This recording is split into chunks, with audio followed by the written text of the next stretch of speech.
All right, welcome, family. It's your king here. I go by Poetics. And thanks for tuning in to another episode of God, Growth Over Development, where we aim to raise your awareness and challenge your understanding.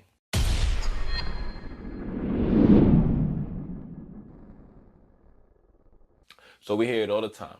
The system doesn't work. The system is corrupt. The system.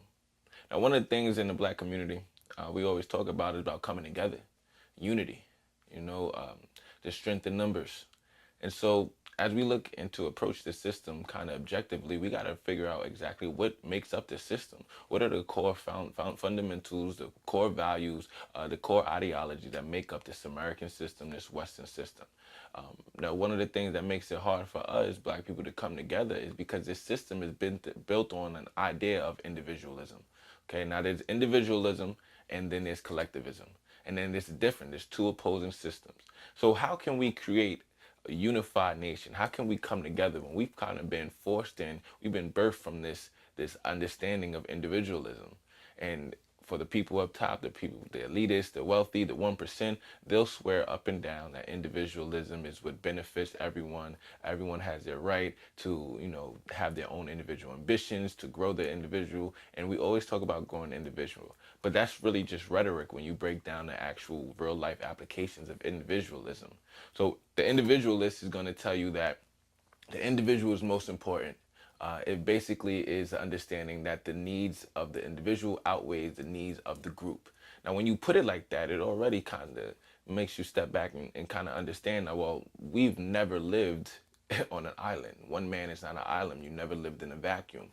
No one in humanity lives in a vacuum. We all live together in communities, in different societies, different cultures, different civilizations. So when we start to have this idea of individualism, it already brings up certain inconsistencies. So now when the person is going to talk to you about how individualists, we answer to the needs of the person, well, if you're a person that believes in individualism, you believe that you can make it on your own merit and you don't need, too much outside help. Now there's networking that must be done and things like that, just the nature of the business. But when you're growing as an individual, you feel like you can go as far as you push yourself. But see, when it comes to representation and when it comes to different aspects of society that affect us all, if you have an individual that has gained a certain amount of status or gained a certain amount of wealth, then you already see that their voice is going to be louder than anyone else's. So the individual actually doesn't receive its proper representation. So now, if we keep on going with the same idea, the same concept of individualism, like I said, the people at the top of the ladder is going to be the ones that kind of push this whole idea of individualism on you. So when you have these different understandings about wealth, status, class, you see how one person can jump in from class to class, or he can jump up the ladder, or she can jump up the ladder based on their wealth, based on their job, based on their overall status. So when we start talking about understanding people's needs and satisfying different needs, we have to take in consideration that as an individual, you're a lot more susceptible to manipulation. You're a lot more vulnerable to corruption.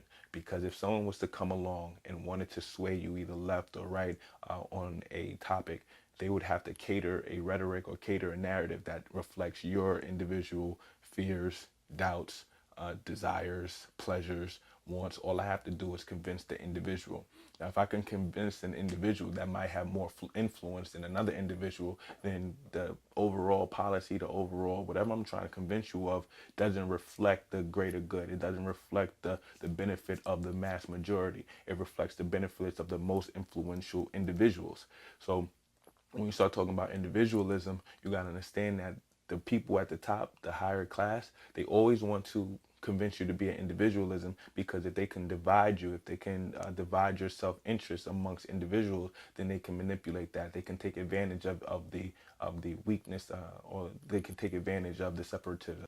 When you talk to an individualist, they'll kind of give you key points in their favor and say that the collectivism renders the individual unimportant, or you'll be grouped in with different sections or different categories, such as, okay, if you're black, you're Latino, LGBT, then you're grouped in. Your individual rights and your individual needs aren't represented. You'll be lumped in with the group, and that's kind of their argument towards individualism and against collectivism. But that's a bias. That's a biased argument. It's a slanted argument, and it's basically formed so that you can go towards individualism. Now, before we go into collectivism, there's something I want to point out. Now, we've already heard the old adage, divide and conquer. So the thing is, when you have someone talking to you about being an individualist and only respecting the needs and the importance of the individual, there's already a division there because we already know we it's an innate understanding. There's strength in numbers. Divide and conquer is how you separate people and take them over. So when you have an individualist, look at where their status is. You will have individualists who are in different sects like the corporate America. May have wealthy classes because they know that everyone being an individualist is always going to serve the best interests of the few, right? Because then they can manipulate you based on their ideas and then based on their understandings. They can play towards your ego. They can play towards your want and your needs for different materials, and they could play towards your understanding of what it actually takes to have a successful economy, because in your eyes they are a successful individual. So when they start talking to you about being an individualist, you got to understand these are going to be the fundamentals that benefit the few. They're going to be the principles that benefit the wealthy class, and the wealthy class is the one that control your media, your news, your entertainment, your newspapers. So when they start pushing out this message, and this is the only thing that we hear over and over, you gotta understand they're speaking from a position that reflects their self-interest, right? So now after we go into that, let's go into collectivism. Now, collectivism is different. Collectivism says that the needs of the group, the needs of the community, the needs of the majority outweigh the needs of the individual. And now here's why this is so important that we have the right understanding with collectivism, because it doesn't say that the individual isn't important. It's actually to the contrary. If anyone understands the group, the community, it can only go as far as its weakest link. It can only be as strong as the smallest link in the chain. So the individual is actually more important in the group understanding, collective understanding, because it's the individual that makes up the group. It are a bunch of different individuals that make up the group. And so if the individual is not doesn't contribute or doesn't, then the group suffers. So every single moving piece is just as important as the other piece.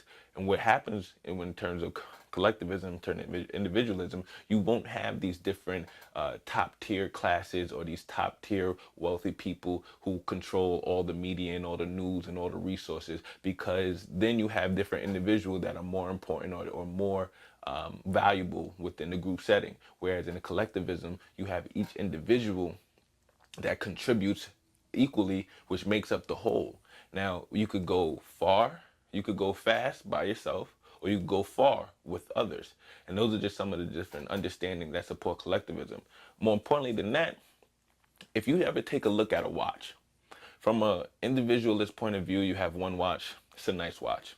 Well, I want a better watch, so let me work to get a better watch. So then you'll have a better watch. It's a nicer watch. It might have some gold bands. It might have some diamonds in it. And if I work even harder, I can even get a better watch. That's the individualist perception of the whole idea. Now, here's the collectivist idea. You have a watch. It serves a purpose. The purpose is to know the time. Now, once you open up that watch, you see different moving pieces. You could have hundreds of different moving pieces, different gears. Now, if you take out one of those different gears, the whole watch ceases to work. The whole watch breaks if you take out one gear. Why? Because they are built to work together. They are built to create a harmonious balance between the whole thing, which makes the whole watch. Now, once you take out one of those pieces, then the whole watch falls down, and it's right there begins to lose its purpose. Now, what happens to a watch that loses a purpose? What happens to a watch that's only right twice a year? Or, excuse me, what happens to a watch that's only right twice a day? Right? You stop using it. It's no longer using its purpose. It's no longer fulfilling its purpose, so it gets casted away. It's the same thing when we start talking about different societies. Now, you can have a society where, oh, okay, I'm here, me, the individual. I can work harder and I can work more and I can get here. Now, in order for me to climb this ladder, I'm going to take the spot of somebody. We can't all be in the top class. That's the reason why there is a class system. There's been a class system for as long as the Europeans, as long as some of the British empires have been around. There's always been a class system. So in order for there to be a lower class, there has to be a middle class and a higher class, and in the top, in the the higher class. So with that understanding, there's always going to be separation in where you go. So as the individualist looks at it, okay, I can work and I could grow my value and I could keep pushing up and pushing up. But when you step back and look at the whole picture, you see that in order for one person to keep climbing, somebody has to fall down. We can't all get that promotion. We can't all get that raise. It doesn't work like that. So that's the individualist view. Okay, the individual can work hard and climb, but it's always going to create a system of separation, a system of classes. And now this goes back to when we start talking about the system doesn't work. The system doesn't work. Well, now we start to understand what makes this system what it is. So it is built on the idea of individualists. Now, let's go to the other side of it, the collective. The collective understands the value of the individual. The collective needs the individual. The collective praises the individual because the individual is part of these working gears that makes the entire watch work. So when we have a system that is going to be built around upon common core goals, we all do have to come to an understanding and figure out what are the priorities, what is the purpose of our society, culture, civilization. What is the purpose? Once we figure that out, we have common core goals. It is going to take different trust, loyalty, reciprocity, understanding. It's going to take some different virtues that build up the individual. Some of these virtues that we talked about in the past about being spiritual virtues, things that develop the individual. But the individual has to be developed to a certain point so it can contribute to the community. So now we have this understanding collectivism that's built upon the individual being able to reach their full potential as it reflects to the community, as it reflects to the goal. It is going to take some self-sacrifice. It is going to take some sacrifice. Maybe you won't have, the Lamborghini, but you'll have a car, and so will other people, and we'll all be able to work together. Now, once we start getting into, okay, now we get down to the actual individual level. How much sacrifice are you willing to make for the common good, for the common goal, for the rest of the community, everyone? Now, if you're an individual who wants to keep going down the individualist path and says, "Yeah, to hell with the community, to hell with other people, I don't care if there's homelessness or poverty or things of that nature, as long as I get mine, as long as I take care of my family," if that's the path that you choose to live, and hey, that's by all means, you go ahead and walk that path. But let's take an understanding of exactly what this system is, and then so that then we can grow upon it and we can build anew. Now, it's strong belief of mine. Matter of fact, it's not even a belief. I know we are stronger together than we are separate. The community is stronger than when they are separate. So when we start to go out there and look at some of these different systems and some of these different, factors of the system, some of these different industries and areas of the system, then we start to get an understanding on why they don't work and why they aren't here to benefit us.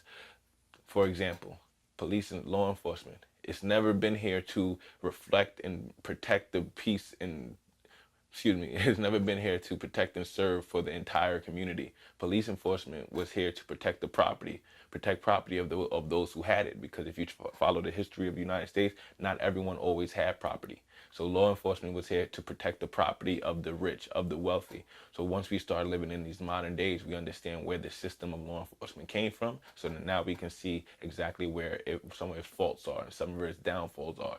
But we still have to take the understanding of how do we now create a different type of law enforcement that reflects the needs of the majority of the community. All right, so that's going to pretty much wrap it up on our discussion about individualism versus collectivism. Two different concepts that built up the system. And I've heard it all the time. I know you've heard it. I've said it all the time. The system doesn't work. The system is corrupt. The system isn't built for us. It's a belief of mine that the system actually works perfectly. The system is perfect by design. It just wasn't designed to benefit us. It was designed to benefit the elect few at the top of this hierarchy that they've already created for themselves. So no, I do believe that the system does work. It just doesn't work to our benefit, to the benefit of the majority. So take a look at individualism versus collectivism. Start understanding some of the foundational principles, some of the fundamentals that go into this American system, this Western system, Western civilization. I'm gonna leave y'all with that. Got some homework to do, got some studying to do. Remember what Jadakiss said. You gotta do your research on anyone you plan on going to war with. So for right now, That's me. That's my time, my poetics. Thanks for tuning in to God, Growth Over Development. And I hope to see you next week. All right. Stay blessed. Stay focused.